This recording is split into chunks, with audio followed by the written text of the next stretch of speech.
लोकसभा चुनाव का रण जारी है और पहले चरण के बाद अब दूसरे चरण के लिए मतदान होना है, जिसके लिए सभी राजनीतिक दल अपनी कमर कसकर सभाओं और रैलियों में कूद चुके हैं।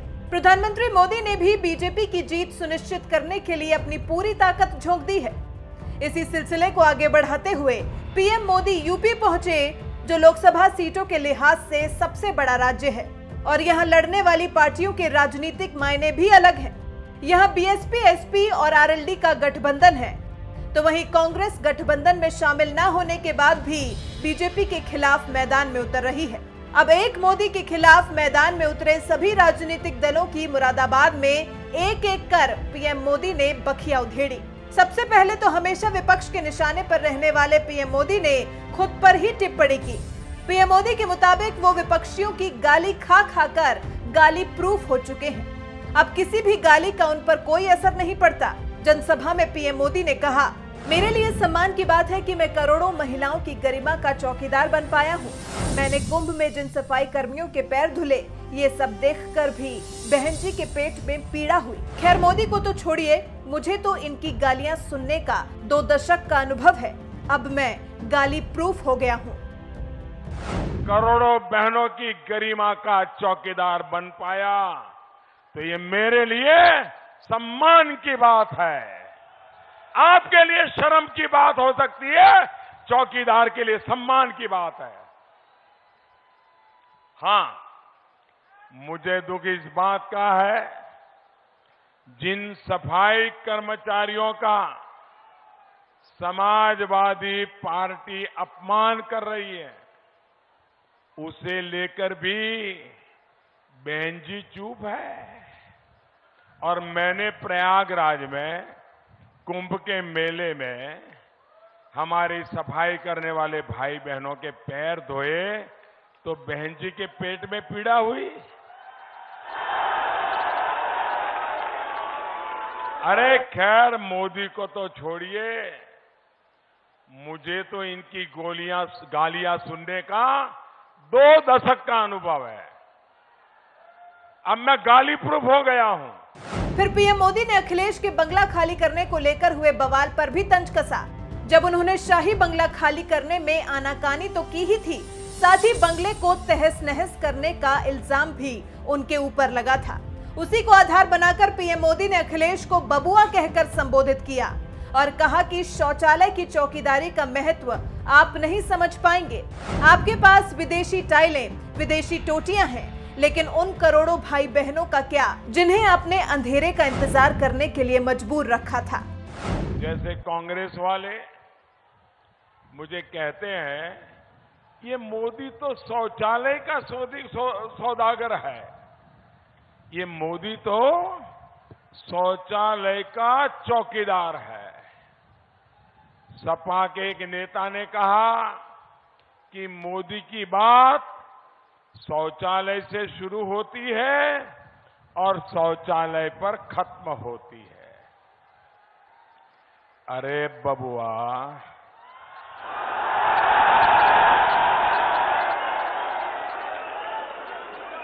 शौचालय की चौकीदारी का महत्व क्या है, ये आप नहीं समझ पाएंगे। आपके पास आज विदेशी टाइलों, विदेशी टोटियों वाला टॉयलेट है, लेकिन उन करोड़ों बहन बेटियों से पूछो जिनको आपने अंधेरे का इंतजार करने के लिए मजबूर करके रखा था। अलग अलग वार करने के बाद पीएम मोदी ने इनके गठबंधन पर भी जमकर कटाक्ष किया।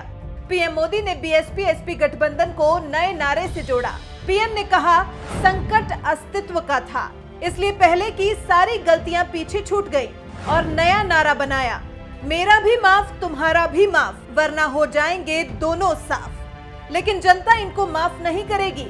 हाफ हाफ वालों को साफ कर बीजेपी को पूर्ण बहुमत देगी।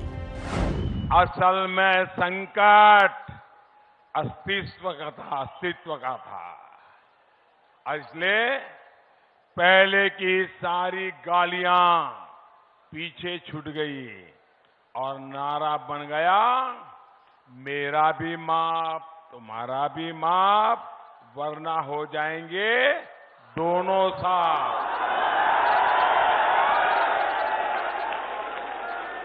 लेकिन भाइयों बहनों, क्या जनता इनको माफ करेगी? क्या इनकी झूठी बातों को स्वीकार करेगी? क्या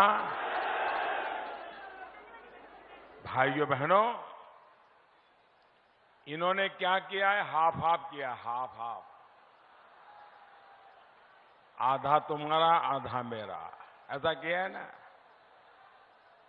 ये हाफ हाफ वालों को उत्तर प्रदेश पूरा साफ कर देगा और एक बार फिर भारतीय जनता पार्टी को पहले से भी ज्यादा सीटें देगा। ये मैं बिल्कुल धरती की हवा देख रहा हूं। फिर अपने महामिलावट वाले बयान पर भी उन्होंने अपना पक्ष रखा। पीएम ने कहा, मुझसे कई बार लोग पूछते हैं कि उनको गठबंधन के बजाय महामिलावट क्यों कहते हैं। कैसे कैसे लोग साथ आ गए हैं। मायावती पर यूपी की जनता को लूटने का आरोप लगाने वाले अखिलेश यादव इनके साथ आकर खड़े हो गए हैं। कि मैं उनको गठबंधन के बजाय महामिलावट क्यों कहता हूं?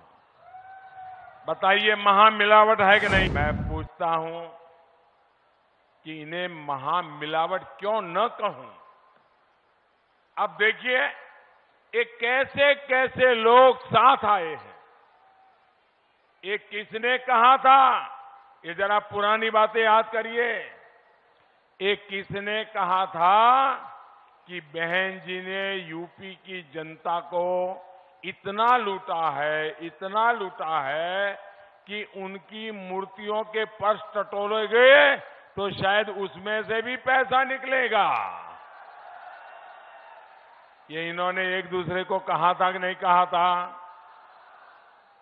बबुआ ने बुआ के सम्मान में ये बातें कही थी कि नहीं कही थी? आज बुआ का विशाल हृदय देखिए, वो बबुआ को इतना सम्मान कर रही है, इतना सम्मान कर रही है।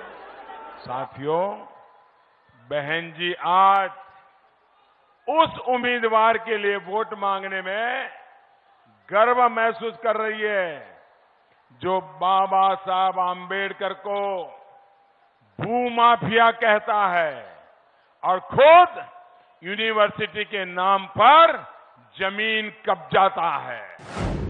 वो दिन भी भूल गए जब बहन जी ने नेताजी को पागल खाने भिजवाने की सलाह दिया करती थी।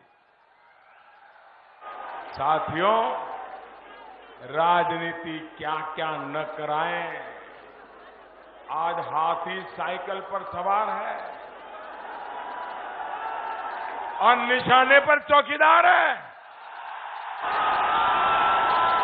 ये थे कुछ ऐसे शब्दों के तीर जो पीएम मोदी ने यूपी की मुरादाबाद की धरती से विरोधियों के लिए इस्तेमाल किए।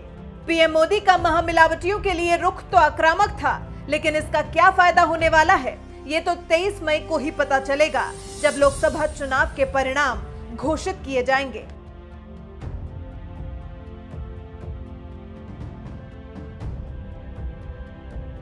बहन जी, उन उजड़ी दलित बस्तियों में दलितों की ही जमीन जिसने कब्जा किया है, उनके लिए आप किस मुंह से वोट मांगने जाओगी? और ये भी मत भूलिए, ये वही साहब है जो 1.5 दशक तक बहन जी को सद्दाम हुसैन जैसा हश्र करने की धमकी दे रहे हैं। साथियों, महामिलावट के एक और उम्मीदवार है जिनको बाबा साहब की मूर्ति को माला पहनाना भी मंजूर नहीं है।